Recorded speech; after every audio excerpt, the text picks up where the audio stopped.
milieu terrain bi mun na indi quelques changements ci milieu terrain bi peut-être benn wala ñaar ñu bëri ñoo ngi xaar la titularisation de Pathé Ciss peut-être wala Lamine Camara ci milieu terrain bi. dafa am question boo xamante ne. dama koy poser internautes yi. allez-y. milieu de terrain bi nga xamante ne moom la Pape Bouna Thiaw proposé la fois dernière qu'est-ce qui n'a pas marché. waaw parce que ñëpp dox nañu quand même. qu'est-ce qui n'a pas marché. oui ñëpp dox nañu ah. mais Abdourahmane. oui. c'est une équipe qui a marqué 3 buts. Avec ce schéma-là le Sénégal ne prend pas de but.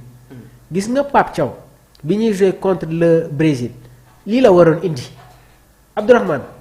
gis nga équipe soo ko tegee fitna dina tal leneen lu dul attaquer la même si le Sénégal ne marque pas équipe adverse bi waruñu nekk ci jàmm.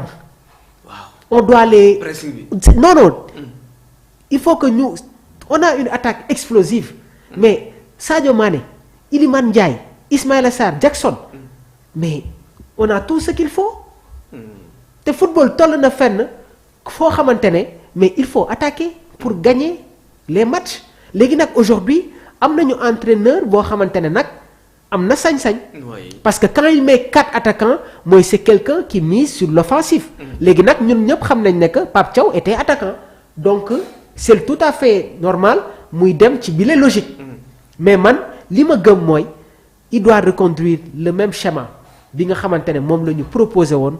face au Botswana avec 2 pivots Idrissa Gana Gueye Pape Alassane Gueye. Iliman Ndiaye ñu football loo ko comme numéro 10. d'accord Iliman Ndiaye doit jouer comme numéro 10 parce que Sadio Mané bëgg naa ko gis ci registre bi nga xamante ne moom la nekkoon. dans la première mi-temps bi ñuy football ak ñoom au stade des Martyrs ak registre bi nga xamante ne moom laa ko doon gis muy jouer bi ñuy football ak cette équipe du Soudan du Sud dans le jeu intérieur parce que aujourd'hui si tu bloques les couloirs les montées des arrières de la RDC c'est bénéfique te nag dama lay wax mbir. oui. si Sadio Mané se positionne aujourd'hui entre Wan-Bissaka et Chancel Mbemba la RDC daanaka. du ñu amati dara déedéet parce que ñoom seen kaw demal nga xool seen attaquants yi c'est quasiment entre 1m77 ak 1m84 et ñun suñu charnière yi rek Kalidou c'est 1m86 Yaxate c'est quasiment 1m88 ou lan 89 Jacobs c'est quelqu'un qui excelle dans les duels aériens de même que Krépin Diatta léegi nag au milieu de terrain pour nga am foofu taille day nekk lu am solo trop moo tax la présence de Pape Alassane Gueye va être très importante pourquoi jouer avec 3 milieux. déedéet. pourquoi jouer avec 3 milieux. Donc, c'est-à-dire aujourd'hui da ngay am sa ñaari pivot bi ñu jouer contre le Brésil mais ils ont joué avec 4 attaquants. parce que lan Casemiro ak kan Guimarães ñu jël Rodrigo joué loo ko 10 jël Vinicius Junior jël Estevao ak Cunha ñun on a ça on a Idrissa Gana Gueye Pape Alassane Gueye Sadio excentré gauche Ismaïla excentré droite. Ismaïla Sarr da nga koy soxla sur les débordements man je préfère avoir un Iliman Ndiaye comme numéro 10 que benn Iliman Ndiaye boo xamante ne da nga koy joué loo ko comme excentré. Sadio doit jouer comme excentré gauche. Iliman jouer comme 10 Ismaïla Sarr jouer comme excentré droite. ci Jackson pointé. léegi les permutations entre Iliman ak Sadio ñu am tamit des permutations triangulaires entre kan Jackson. Sadio Mané ak Iliman. d'accord mais am des changements ci kaw. ay permutations. dafay déstabiliser la défense adverse mais si Nicolas exerce le premier pressing Sadio Mané. ak Ismaïla di def la même chose Gana Gueye ak Pape Alassane effectuer pressing bi la RDC va balancer les balles parce que ñoom ils vont être à 3 au niveau de l'entrejeu léegi nag suñu sànniwee si jamais il saute le milieu de terrain le Sénégal sera en supériorité parce que nous on va être 4 ñoom ils vont être foofu 3 et je pense que dans les duels quand tu as Kalidou ya Ñaxate du compliqué. Ismaël ça va pas être compliqué. léegi nag ñoom s'il procède en contre suñu yenn attaquants yi jarul sax ñuy def certaines courses parce que Pape Alassane Gueye ak Idrissa mun nañ la assurer yenn couverture. Mais avec le schéma 4-2-3-1 nos attaquants n'ont pas besoin d'exercer un repli défensif parce qu'il y a une coordination des lignes entre les différentes lignes. Et loolu nag c'est bénéfique soo amee ay milieux de terrain yoo xamante ne c'est eux qui font les courses pour les attaquants. Mais sur le second souffle on n'aura pas de problème pour terminer les occasions. Beneen mbir bi mooy Abdourahmane le Sénégal réussit toujours à se créer des occasions dès l'entame de la partie. war nañ ko mën a rey. Abdourahmane c'est important li nga wax ni le Sénégal réussit toujours à se créer des occasions dès l'entame de la partie. bi ñuy jouer contre Angleterre teel nañ fa am occasion. bi ñuy jouer contre RDC Ali mii toog nañu. ma ne ko c'est sûr que le Sénégal aura une occasion entre la 7e et la 9e minute de jeu. Jackson amoon na ko. Et je pense que dans ce match-là, si le Sénégal avait pris les devants, le match aurait pris une autre tournure. Bi ñuy joué bërki démb contre le Brésil, on s'est créé des occasions très rapidement. Bi ñuy joué contre le Botswana, on a eu une occasion à la 3e minute. Dans ce genre de match-là, yow yaa koy yombalal sa bopp. Aucune équipe africaine peut résister à cette attaque de l'équipe nationale du Sénégal. Si on met de l'intensité, de l'explosivité dès l'entame de la partie, occasion boobu noonu dinañ ko am. J'ai écouté la réaction d'Idrissa Gana Gueye après le match. mu jàpp ne équipe boo ko mënee da nga koy rey. C'est important quand même. Parce non que il ça faut va donner un signal fort. il faut tuer rapidement les rencontres. Il y a des occasions qui ne se pardonnent pas. Et man xam naa ne que encore tey dès l'entame dinañ ko amaat. waaw parce que il y a des équipes Abdourahmane yoo xamante ne dañuy am ay problèmes pour teel a dugg ci match bi. Et le Sénégal a l'habitude de rentrer très tôt dans le match avec une bonne assise au niveau du milieu. C'est ça la réalité. Léegi nag am na ay yenn détails yu ndaw yoo xamante ne moom la ñuy régler. Déjà man je suis satisfait du discours de Idrissa Gana Gueye. Pape Bouna Thiaw démb moo ko seetaanee que mu wax je me suis dit que tiens discours bi moom laa doon xaar. Mais nag bi ma écouté le discours de l'entraîneur de la RDC dama gën a kontaan. Parce que man je veux voir du bon jeu.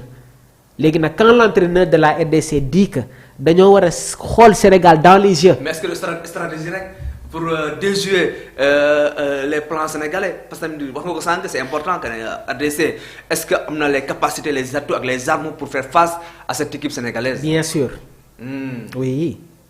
Parce que RDC nag quoi qu'on puisse dire ñi ngi nekk ba tey ci seen campagne de qualification. Waaw. Et ci ay match yu metti moom la ñu jóge. RDC bi footballoon contre Sénégal wute na ak RDC bii nii quoi qu'on puisse dire bien vrai que nag ñoom seen premier match j'ai pas été satisfait. Déedéet. si seen premier match bi. si seen premier match j'ai pas du tout été satisfait. te sax beneen équipe bi normalement am nañ fa penalty. Léegi nag Ibrahima Sarr nee na attention au surnombre en attaque. Oui, nos milieux de terrain doivent se reconvertir dans ce genre de situation-là ci yenn registres yi. Mais comme je te l'ai dit Abdourahmane, c'est une équipe qui a de la qualité. RDC. C'est une équipe qui a du potentiel. RDC moo gagné Nigeria. Nigeria, quoi qu'on puisse dire, ils ont de très grands joueurs. Ils ont de très bons joueurs. waaye nag football Afrique dafa war a ànd ak tuuti collectif. Le Nigeria a des individualités mais amuñu un collectif. Mais aujourd'hui ñun suñu équipe en dehors de nos individualités dañu am li nga xamante ne moom mooy un collectif. Mais si le Sénégal reproduit la même philosophie de jeu bi mu indi woon contre le Botswana avec des transitions très rapides, je pense que mun nañu def un très bon match aujourd'hui. Beneen bi mooy j'ai peur que la RDC vienne avec le 3-5-2. Effectivement seen entraîneur mun na ñëw indi leneen. Donc loolu la bataille sera au milieu sûrement. Exactement, la bataille sera au niveau du milieu de terrain. La bataille sera au niveau du milieu de terrain tey mais nag gëw ma ne que Oui. seen entraîneur bi tey dina jéem a ñëw changer waat beneen schéma. Oui, De garder le même schéma. il va garder le même schéma aujourd'hui. D'accord. Ils vont jouer avec un schéma 4-3-3, amener de la densité au niveau du milieu de terrain. Est-ce que la RDC a travaillé le schéma 3-5-2? Est-ce que bi ñuy jouer si yenn ay match gis ngeen ñu adopté le schéma 3-5-2? Attention, les entraîneurs ne prendront jamais un risque d'utiliser un schéma bi nga xamante ne préparé wuñ ko de manière très spécifique à l'entraînement avant ñu koy produire au cours d'un match. Attention. D'accord. Alors, on va rester un peu sur les choix tactiques ak aussi li nga xam ne aussi jëm na ci le classement du match. Alors, Idrissa Gana Gueye actuellement Mamour dafa mel ni nekk na la pièce maîtresse du milieu de terrain sénégalaise vu prestation bi nga xam ne def na ko contre Botswana mu nekk en taille de patron actuellement pour guider l'équipe nationale du Sénégal tey le cas d'Idrissa Gana Gueye boo doon def benn analyse ak match bi aussi tamit bi nga xam ne ñu koy xaar surtout ci côté compétitivité bi lan ngay wax. Idrissa Gana Gueye dafay incarner li nga xamante ne moom mooy le professionnalisme. Abdourahmane. Oui. C'est un joueur boo xamante ne dañ ko war a delloo njukkal dañ ko war a jox cër dañ ko war a respecter. Gana Gueye. Avant Coupe d'Afrique bi di commencer dama dégg ñu bëri di analyser. Waaw. di def ay propositions. di jël Idrissa Gana Gueye di ko teg ci banc bi. Dans ce milieu de terrain là amul ku gën a régulier Idrissa Gana Gueye kenn du ko génne. kenn du ko génne. déet. kenn du ma génne que joueur bi moo gën a régulier Idrissa Gana Gueye. mi ngi football dans le plus grand championnat du monde muy le championnat anglais. Il fait partie des meilleurs récupérateurs ba pare tamit Gana joue tous les matchs avec une intensité. Et c'est le joueur le plus régulier dans le dispositif de David Moyes. ba pare tamit Gana est de plus en plus régulier avec l'équipe nationale du Sénégal. C'est un joueur qui mérite du respect. C'est un joueur qui est là pour accompagner les jeunes de par son expérience waaye tamit sa capacité à mettre en valeur l'équipe. Et par moment Idrissa Gana Gueye mooy le dépositaire du jeu sénégalais. Parce que moom il est capable d'élever le rythme waaye tamit il est capable de temporiser. ma ne la Idrissa Gana Gueye c'est le dépositaire au fait. moom il sait à quel moment la ñu war a accélérer waaye xam na tamit ban moment moom la ñu war a temporiser. et nekk na joueur boo xamante ne il ne parle pas trop quand il est sur le terrain li muy wax bëriwul.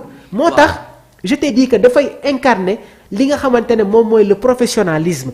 et Pape Thiaw amaana am na loo xamante ne mënu ko wax mais chance bi mu am dama la koy waxaat tout le temps. gis nga amul dara loo xamante ne mun na ko jàngal joueurs yi. Pape Thiaw. Parce que ñii ils sont confrontés à toutes les formes de dispositifs tactiques. Nos joueurs ils sont dans les grands championnats. mais Abdourahmane ay Everton ay Crystal Palace ay West Ham du ay équipes yu ndaw. c'est de très grandes équipes avec une histoire. Nos joueurs jouent dans ces clubs-là. Oui. Chaque 2 saisons ñu dem rencontrer ay entraîneurs yoo xamante ne ils ont des diplômes UEFA A. ñoo xamante ne quand il s'agit de te dire tactique mais tu es dans une autre dimension. Donc yow tey jii nii soo amee un joueur comme Idrissa Gana Gueye mais en dehors du cadre qu'il est mais c'est un entraîneur dans le terrain. Un joueur qui a joué la Ligue des Champions. Côtoyé les meilleurs milieux de terrain. Joué au Paris Saint-Germain. Confronté à toutes les formes de tactique. Mais vraiment on a de la chance d'avoir un Gana Gueye ci équipe bii nii te nag doo ko dégg ci dara Idrissa Gana. bëriwul kii ah. doo ko dégg